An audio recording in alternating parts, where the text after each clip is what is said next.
Welcome to episode number 3 of the Mastering Marriage podcast, where our goal is to strengthen, unite, and restore your marriage.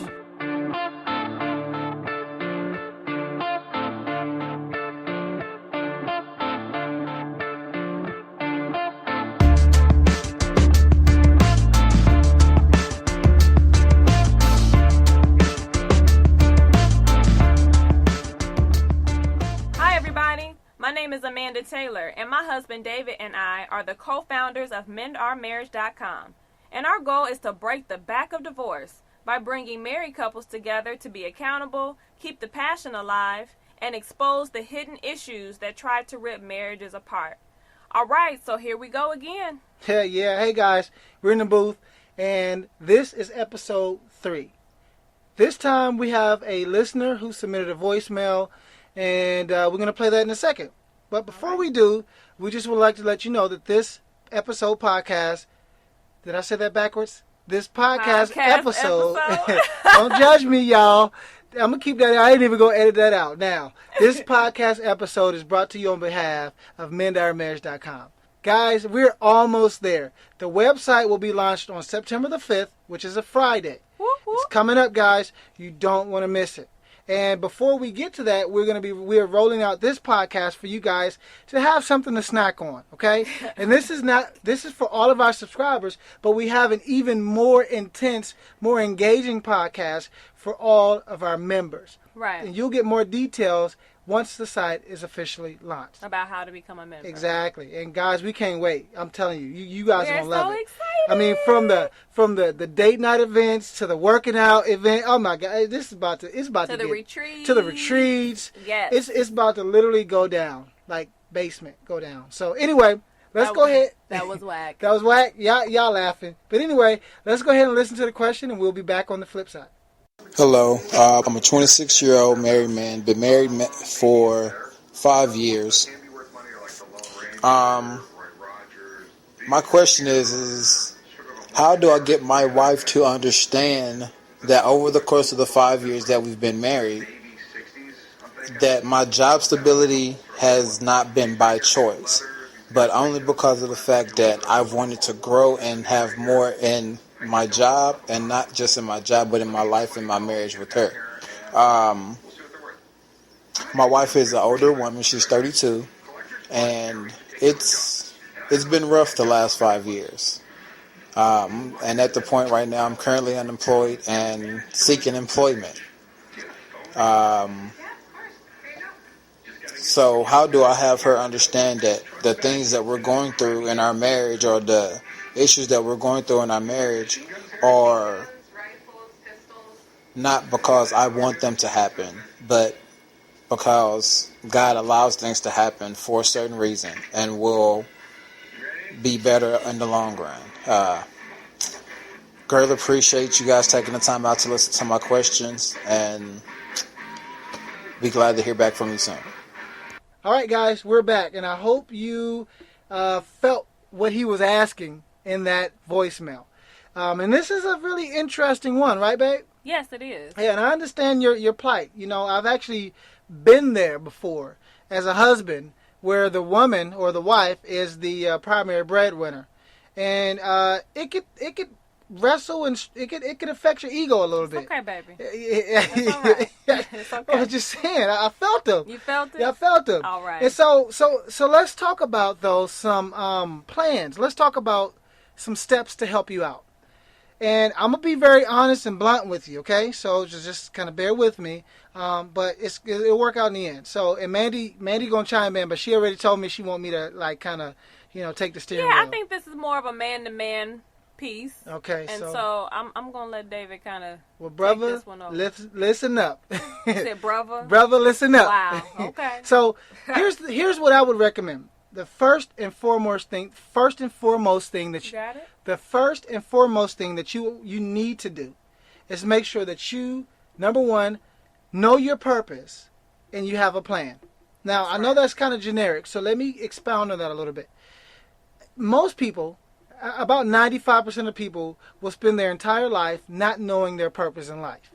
They'll go through life, they'll find jobs, they'll make decisions based off of what they think they would like to do, but not based off of what intrinsically is for their purpose in life. And so you really want to make sure that you take the time, if you haven't already, to find your purpose. That's right. What are you born to do? And not just career-wise, but specifically, though, with this voicemail, you do want to make sure that you know what area, what career field you're going to be best at. Because if not, you're going to spend your time waiting on opportunities to come. And let me be honest with you. Opportunities always come. And it's not about the opportunities coming. It's about being prepared for the opportunity to come. Right. And so you really want to make sure that you know your purpose. And then you have a plan. Mm-hmm. You want to have a plan. And that's what she's looking for. She's looking, because think about this. Women want to provide. They want to nurture. They want to feel secure. And if a wife doesn't feel secure in the leading or the leader, then she has to take a step up and be the leader. That's right. And so, I've been fortunate that when we was in this situation, Mandy always trusted my plan. Even when, I had to start my private practice from the ground up and, exchanging my mindset from a 9-to-5 worker to an entrepreneur, she trusted my plan. But it wasn't because my plan was so beautiful. It was the fact that I was able to demonstrate, hey, baby, if we do this, this, and this, we'll get to this spot. And she was able to believe me and believe in the plan. And that's what allowed me to feel secure enough and to have her support. So you really want to make sure that you know your purpose, but you also have a plan, a tangible plan. Right. And just to piggyback on that. Get on back. From the wife's perspective.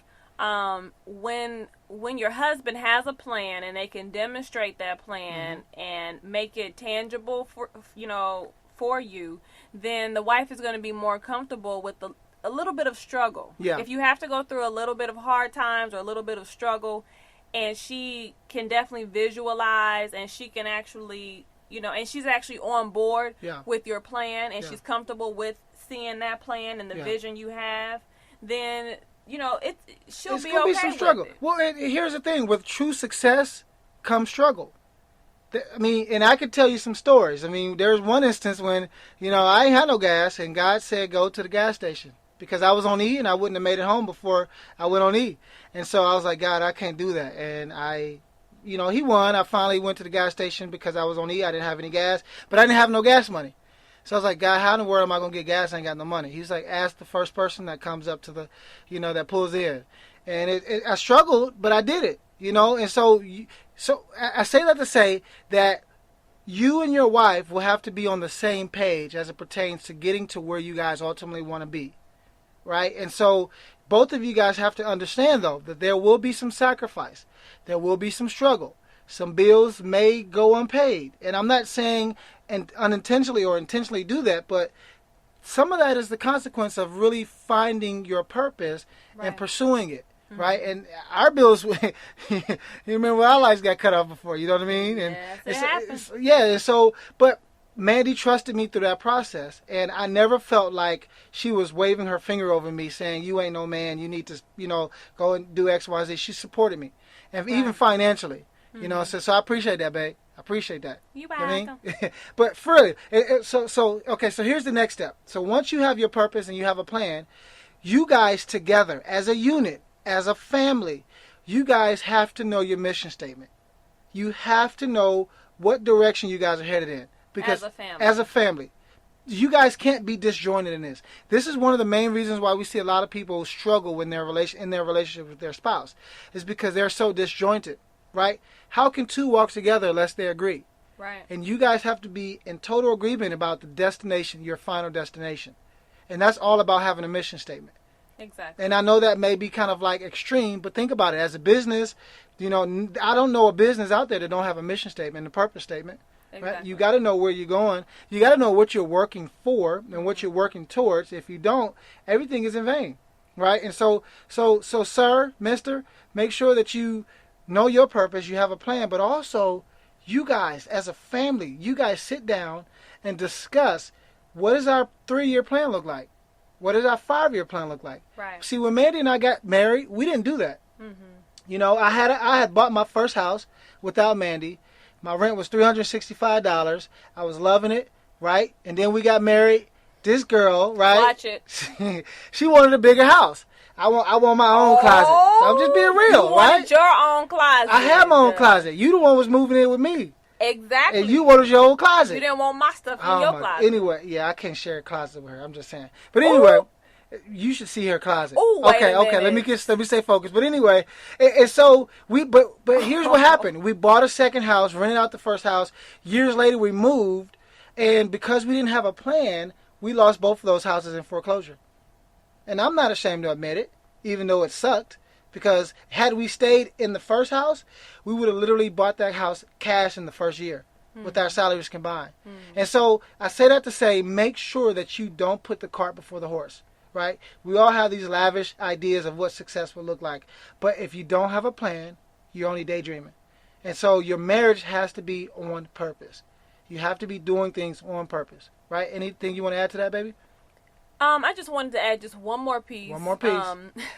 When you do present your plan to your wife, and once she does buy in, you still are going to have to establish trust again. That's good. Because if you've been married for 5 years and there's been this cycle of unemployment or disappointments and different things, and she's not seeing any fruit of what you're talking about, then she may have trust issues with you right now. Yeah. So even if you do go ahead and get a plan together and she buys into it, you need to have some short-term goals, and you need to be showing some type of progression and investing in what's going, and what your plan is. Yeah, have a plan and show some fruit, and you want her to buy in. So you got to make sure that your plan is not just an idea, but it's tangible. Exactly. And she'll trust you if it's solid enough. She'll trust you, but it will take some time to build that trust again. Yeah. So you're going to have to definitely pray for patience and really demonstrate that with her. And don't lose hope. Okay, don't lose hope.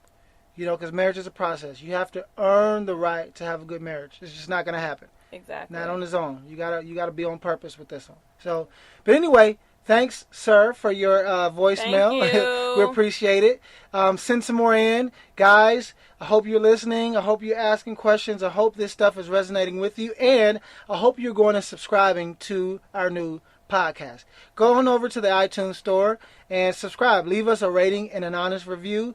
And guys, the reason why we want that is because the more people leave reviews, the more exposure we'll get. That's the more exposure we'll get, the better off we can be at breaking the back of divorce. So, guys, we appreciate it. We love you guys, and we'll talk to you later. All right, deuces. Deuces.